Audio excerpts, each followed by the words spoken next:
ஏவாவேலினுடைய முழு சொத்தையும் எடுத்துக்கொண்டாலும் மக்கள் மகிழ்வார்களே தவிர, ஏனென்றால் ஒரு கண்டக்டராக இருந்தவர் அடைந்த சொத்தினுடைய அளவு அவர் வீட்டுக்கெல்லாம் ரெய்டு போவதை தவிர வேறு என்ன வேலை லஞ்ச ஒழிப்புத்துறைக்கு நீ பண்ண மாட்டீர்களே. உன்னுடைய கட்சியில் பாதி பேர் இருக்கிறானே, தப்பானவனையெல்லாம் உன்னுடைய கட்சியில் சேர்த்துக் கொள்கிறாயே.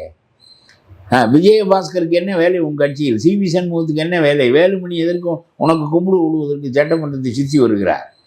எல்லாம் வழக்குகள் தான். வேண்டும் என்கின்றவர்களின் மீது வழக்கு போடுவது, வேண்டாம் என்கின்றவர்களை நாம் விட்டு வைப்பது, நம்முடைய கட்சியிலேயே சேர்த்துக் கொள்வது. உங்களுடைய செங்கோட்டையனே என்ன பெரிய பரம யோக்கியரா? அவர் வைத்திருக்கிற சொத்துக்கள் எல்லாம் பாரம்பரியமாக வந்த சொத்துக்கள் தானா? ஆனால் நான் என்ன உன்னோடு சேர்த்து கொண்டால் அவர்கள் தூய யோவான்களாக ஆகிவிடுவார்களா கேட்கிறேன்.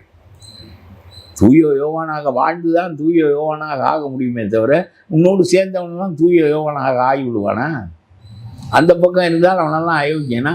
உன் கட்சிக்கு வந்து விட்டால் அவனெல்லாம் யோக்கியனா?